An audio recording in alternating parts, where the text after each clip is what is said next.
My name is Zoe. I'm 35 years old and work as the marketing director for a chain of home furnishing brands in Chicago. That day's conference was held in a meeting room on the 17th floor of the Hyatt Regency, where I was representing the company, presenting our new advertising strategy. Right after I wrapped up my talk, I pulled out my phone, planning to text my husband and share a few photos from the stage. But before I could even type a word, the screen lit up with an incoming call from him. I stepped into a quiet hallway, one hand on my earpiece, the other still holding my notes. "Hey, how's everything on your end?" I asked softly. Ethan's voice came through, cold as ice and completely unfamiliar. "I'm calling to let you know it's over, Zoe. I'm filing for divorce." I thought I misheard him. "Excuse me?" I asked again, trying to steady my breathing. "The apartment on Fulton Street? I sold it," he said, like he was discussing a used car. "The money's going to help start my new life with Valerie." Valerie. The name cracked open in my mind like a shard of glass slicing through memory. I had sensed someone else. Those late meetings, the sudden business trips, the way he avoided my eyes when I asked questions. But hearing him say her name, right there in that empty hallway with the soft hum of the air vents, felt like all the air had been sucked out of my lungs. I I don't understand. You sold the apartment without me? I asked, my voice eerily calm, though my insides were twisting. Ethan laughed, a dry, emotionless sound. "I'm a practical guy, Zoe. Valerie doesn't deserve to live in that tiny box anymore. She needs something better. You, well, you'll figure things out, I'm sure." I said nothing. I just gripped the phone tighter, as if I could feel the cruelty dripping from every word he spoke. "Well then, congratulations," I replied evenly. I wasn't going to let him hear the smallest crack in my voice. If Ethan expected tears or panic, he was in for deep disappointment. We ended the call in silence. I stood there for a moment, staring at a black and white photo on the wall. A shot of the Chicago River. 2 years ago, Ethan and I took our wedding pictures by that river on a windy afternoon. We had been together for 8 years. I used to think of Ethan as my anchor. We had pushed through financial struggles, paid down our first apartment, little by little. I loved every brick, every window pane in that home. And now, the man I trusted most was trying to erase it all with one arrogant phone call. I left the hallway and walked back into the conference like nothing had happened. On stage, I kept smiling, answered every question, cited every stat, but in my head, something shifted. Plans were reworking themselves, instincts sharpening.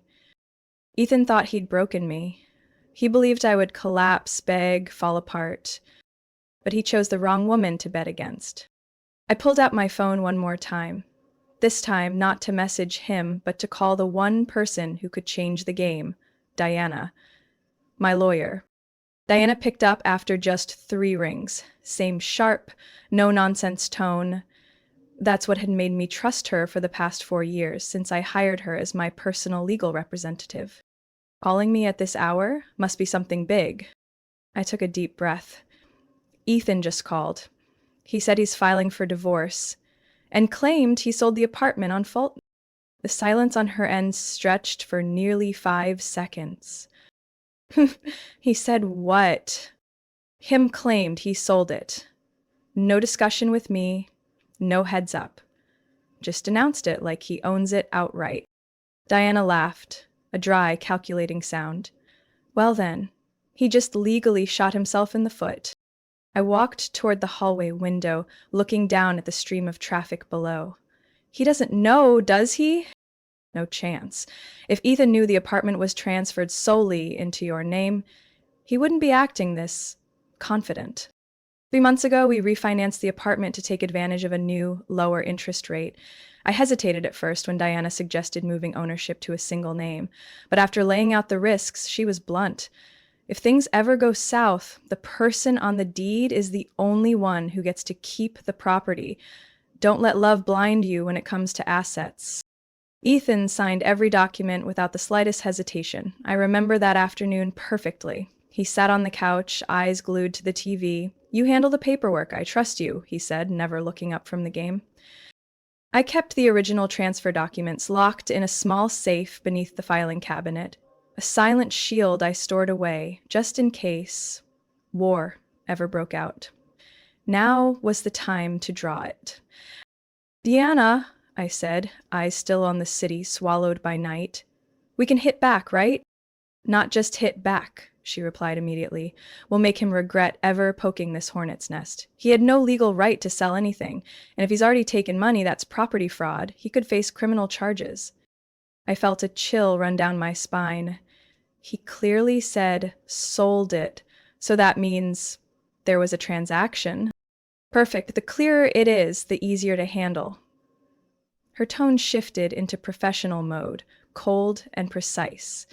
"I'll draft a letter to the buyers demanding a full halt to the process, and we'll send Ethan a formal warning, either back out now or face a fraud lawsuit. We've got solid proof." I nodded, my heart racing. Not out of panic, but because I realized I was the one in control now. Ethan thought I'd be weak, that I'd collapse. But he'd forgotten who I was without the haze of affection blurring my judgment. That evening, I opened the safe. The folder with Ethan's lazy signature lay inside a sealed envelope. I didn't need to say a word to know I'd prepared for this moment long before it arrived. I scanned the entire file and emailed it to Diana, along with our refinancing records, 3 years' worth of principal interest payments, and a photo of the digital agreement from the bank confirming new ownership. Within 30 minutes, Diana sent back the warning letter, already tailored for Ethan, a clean, firm document, the kind that makes even the boldest scammer pause. "I want him to read it before he even thinks about throwing a celebration with his girlfriend," I wrote in my email. "I'll send it first thing tomorrow, trust me, Zoe. He won't be smiling for long." I turned off the lights, sat down in my chair with a glass of red in hand. The city lights danced against the wall, like scattered clues of the path that lay ahead. Ethan had no idea he'd just walked into a trap of his own making. And I was no longer the woman who used to cry alone for 3 days when her husband disappeared without a word. The next morning, while I was still brewing coffee in my hotel room, Diana's email came through. "The notice has been sent to the buyers, Mr. Harold King and his wife Cynthia. They're furious after realizing they almost purchased an illegally listed property. As for the letter to Ethan, I've sent it to both his email and his office. Now we just wait for the fire to catch." I chuckled, taking a slow sip of espresso. Ethan had no idea he'd just stepped into a battlefield far beyond his ability to survive. That afternoon, I took the earliest flight back to Chicago. During the flight, I reviewed every piece of documentation I had prepared. A copy of the property deed, the refinancing agreement, confirmation emails from the bank, even the full recording of yesterday's call. Yes, I had recorded everything. Diana said it could be used as evidence if necessary. It was all neatly compiled in a folder inside my briefcase. I wasn't just returning to confront him. I was returning to close the curtain. When I walked into the lobby of the Fulton Street condo building, a light rain was falling. The security guard recognized me, greeted me with a sympathetic nod when he noticed I wasn't with Ethan. I smiled, said nothing, and stepped into the elevator. I already knew a storm was coming. Less than an hour later, right on cue, Ethan burst into the apartment like a hurricane, no knock. He shoved the door open, face flushed, clutching Diana's letter, crumpled and damp from the rain. "What the hell is this, Zoe? Who do you think you are, interfering with my sale?" he shouted, his voice trembling with fury. I stood up calmly from the couch, placed the folder on the table like I was preparing for a presentation, not a legal showdown. "This isn't your sale, Ethan. This property is in my name, legally, officially, and with your signature to prove it." He stared at me, stunned. I opened a folder and laid out a copy of the deed in front of him. "February 14th, you signed the ownership transfer after refinancing. You didn't even read it. Too busy watching basketball, remember? You told me to just handle everything." Ethan snatched the paper, his eyes scanning each line as if trying to find a loophole, but his silence said everything. You can't sell what you don't own, I said, my voice steady and sharp enough to slice through any excuse. You're blowing this way out of proportion, he stammered. This apartment was our home. I have rights. I folded my arms. No, you signed those rights away, and now you've broken the law. If the buyers decide to sue, you're looking at a property fraud case. He threw the papers back onto the table and took a few steps back, his face pale. I needed the money. Valerie and I cut in, unflinching. Valerie has nothing to do with this. You chose to leave. You chose to destroy everything. The problem is, you weren't smart enough to realize I'd been preparing for this a long time ago. His whole body tensed like a wire about to snap, vibrating between rage and panic. I stepped closer. I've already notified the Kings. They're considering suing you. If you've taken even a cent from them, they gave me $15,000 up front. He mumbled, barely audible. I nodded. Then congratulations, Ethan. You just moved one step closer to criminal court. He suddenly collapsed onto the couch, head in hands. For the first time since his betrayal, I saw him truly fall apart. No arrogance, no smirking jabs. Just a man whose overconfidence had finally caved under the weight of his own greed. I didn't feel triumphant, but I did feel justice. The next morning, I was sitting at the dining table, reviewing drafts for the next quarter's marketing campaign, when I heard the door unlocking. I had already updated the fingerprint access yesterday, but left the old keycard active, because I wanted to see what Ethan would try next. The door swung open, and just like every scenario I had mentally prepared for, it unfolded. Ethan walked in first, followed closely by a blonde woman in a tight dress, pulling a small cream-colored suitcase. Zoe, Ethan said, his tone light as if he'd just come back from the grocery store. We're just here to grab a few things. Won't take long.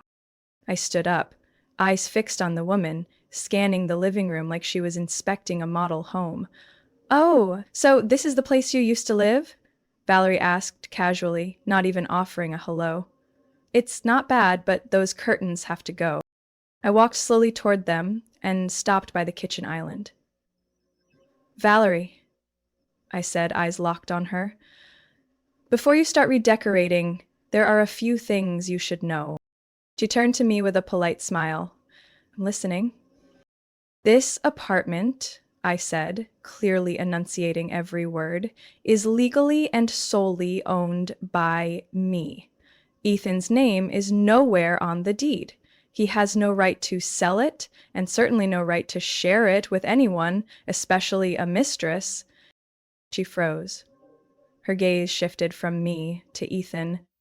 You told me this was our new place. You said the sale was done, paperwork finalized. I didn't wait for Ethan to respond. I pulled open a drawer and placed a notarized copy of the ownership documents on the counter, complete with the Cook County seal. He didn't just lie to you. He tried to sell something that doesn't belong to him, and if he's already taken money from the buyers, congrats, you're dating a criminal. Ethan stepped forward, his voice frantic. Valerie, wait! She's blowing this out of proportion. It's not what it sounds like. We can fix this. You lied to me, Valerie snapped, her face going pale. I moved out. I packed up everything thinking we were starting over here. She reached out to grab her hand, but she pulled back like he'd caught fire. You used someone else's money. You used empty promises. And you dragged me into a legal mess. I crossed my arms and watched. Valerie, he stammered, I just need more time. Things are gonna fall into place. Fall into place? She scoffed. You think I'm going to live in a condo owned by your ex-wife? You think I'm staying while you're getting sued for property fraud? She turned to me. Thank you for telling me the truth. I don't think I would have found out otherwise. You're welcome, I replied coldly. But you should go before things get worse. Valerie gripped the handle of her suitcase, turned sharply, and walked out without another word. The sound of her heels tapping across the hardwood floor felt like punctuation on the collapse of Ethan's fantasy. Now alone, he slumped onto the edge of the couch, head bowed, hands gripping his temples. You chose to end it this way, I said without pity. You could have gone through the divorce with dignity, but you went after what wasn't yours. Now you've lost your wife, your girlfriend, and you're staring down possible charges. Ethan didn't respond. His eyes stayed glued to the floor, like he wished it would swallow him whole. I stepped toward the door. You have 2 days to collect your things. After that, I'm changing all the locks. And if you try to come back without a legitimate reason, the police will be the ones waiting for you. He remained silent. Only the soft ticking of the wall clock echoed in a room thick with failure. I closed the door behind me gently, feeling everything slide back into place. No more illusions, no more lies. Just me, and the life I was taking back inch by inch. That night, after Valerie walked out, Ethan stayed on the sofa like a crumbling statue. I didn't say another word. I simply walked into the study, opened the bottom drawer, and pulled out the folder I'd prepared weeks ago, a divorce packet, drafted meticulously by Diana. I returned to the living room and set the folder on the coffee table. These are the divorce papers. I've signed them. All that's left is for you to read and sign your part. Ethan looked up, eyes red. Zoe, please don't rush this. I know I messed up. I wasn't thinking straight. Can't we talk this through? I sat across from him, my expression cold. Talk through what, Ethan? The betrayal? The greed? Or the part where you tried to sell our home and bring another woman into it, like I didn't exist? He leaned forward, his voice pleading. I went too far, I know that. But it was a moment of madness. I can't lose you, Zoe. My hands tightened, but my voice stayed calm. You lost me the second you called and said I sold the apartment. Not when I found out about Valerie, but when you laughed on the phone, thinking you'd won. Ethan stood, pacing like a man trapped in a cage. I didn't think it would go this far. I thought I had control. I let out a quiet laugh. Right. You're used to controlling me. But you forgot. I learned how to take control, too. I got up and walked to the window, staring down at Fulton Street, still glowing under the city lights. I don't hate you, Ethan. But I have no reason left to stay married to you. He turned, confused. So that's it? I nodded. That's it. I'm not asking for money. I'm not suing you. I won't drag this to court if you sign and leave the apartment by the deadline. But if you stall, I won't hesitate to expose everything. He stood still for a long moment, then quietly sat down and picked up the folder. He flipped through the pages like a student walking into a final exam without studying.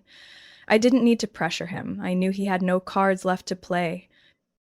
I left the documents on the table and walked into my bedroom, locking the door behind me. For the first time in months, I didn't feel like I had to be on alert in my own home. I slept deeply through the night. 3 days later, I called a locksmith from a trusted company in West Loop. He arrived on time, professional and discreet. In under 40 minutes, every lock in the apartment was replaced. Front door, balcony door, even the safe, all reset with fingerprint access registered only to me.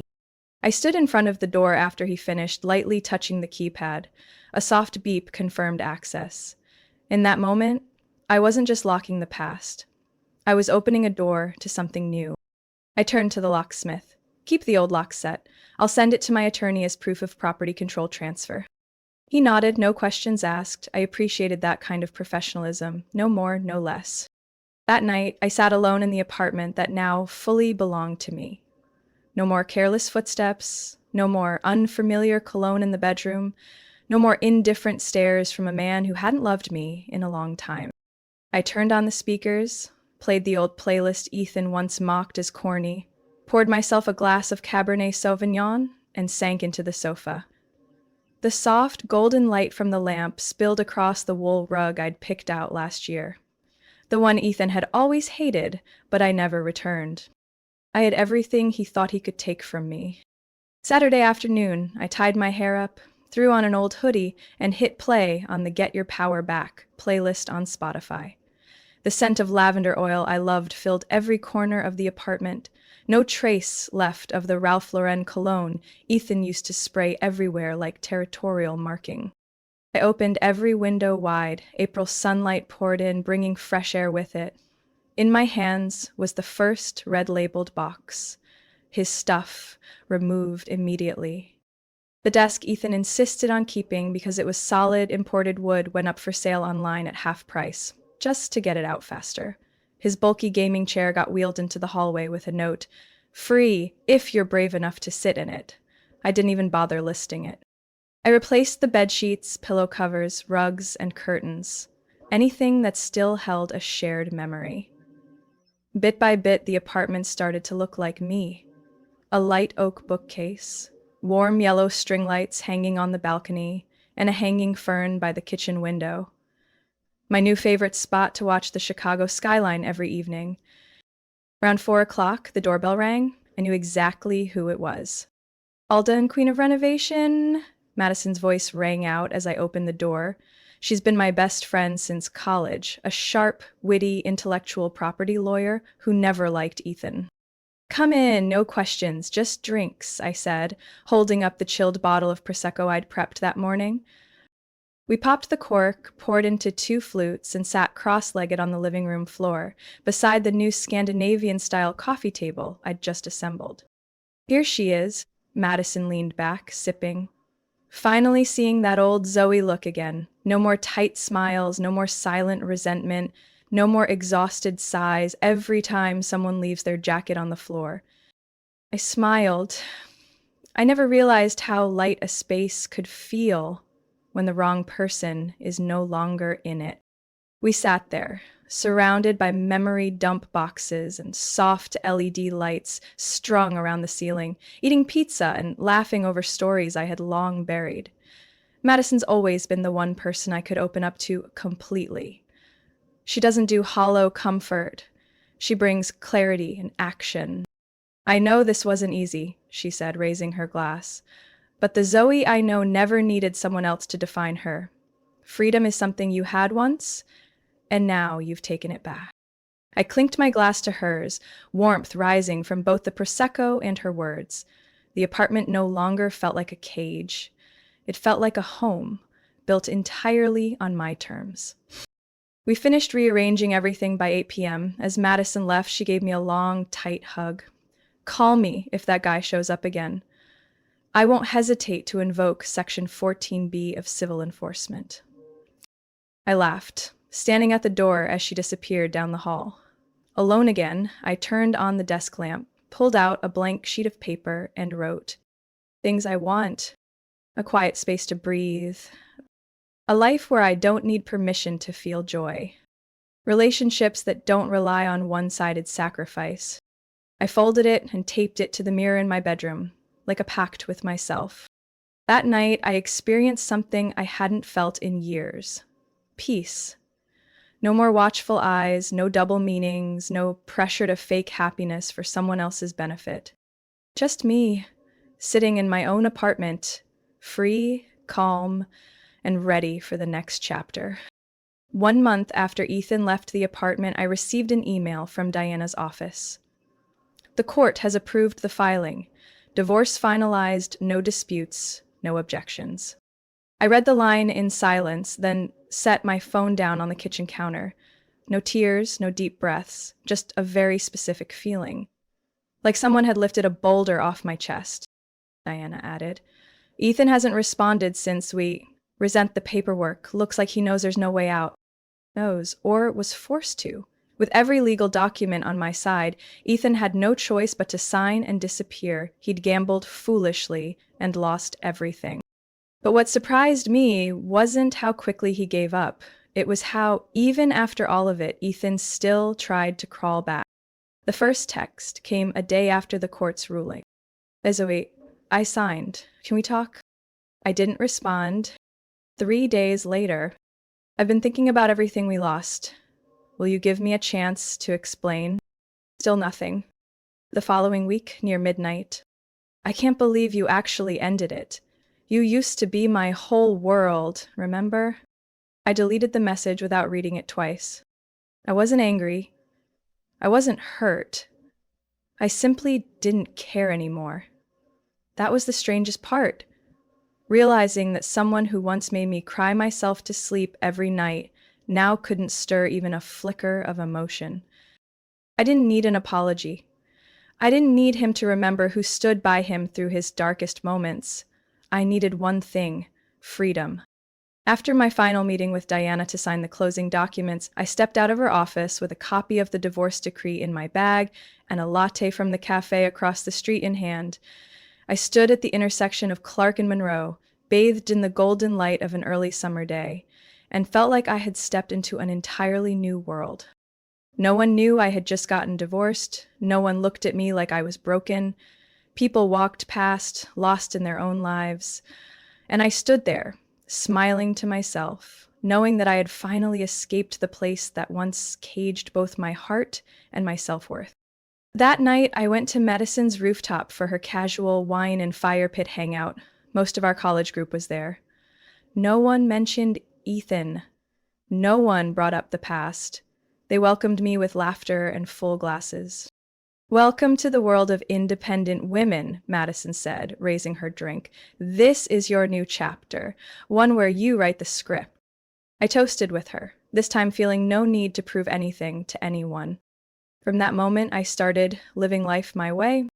I signed up for Tuesday morning yoga, the class Ethan once mocked as a waste of time. I bought myself a reading chair and spent every Sunday afternoon with a new book just because I could. I joined a women's entrepreneurship group that Madison introduced me to. There, I met women who had also risen from brokenness and were now rebuilding from the ground up. I no longer looked back with regret. That chapter was closed. What I was living now, that was the part I was proud of. There are nights I still lie awake in the quiet, the city lights casting faint glows through the curtains. I don't cry. I don't laugh. I simply think, I did it. And tomorrow, I'll do even more. Zoe's story proves that sometimes the best thing we can do isn't holding on, but letting go at the right moment. When trust is broken and your worth is ignored, silence can be more powerful than any confrontation. Zoe didn't just escape a toxic marriage, she rebuilt her life on the very foundation that was once taken from her. In real life, anyone can be hurt, but what matters most is having the courage to rise and rewrite your story on your own terms. What are your thoughts on Zoe's journey and the choices she made? Share them in the comments, and don't forget to follow the channel for more powerful stories about family, betrayal, and reclaiming your life.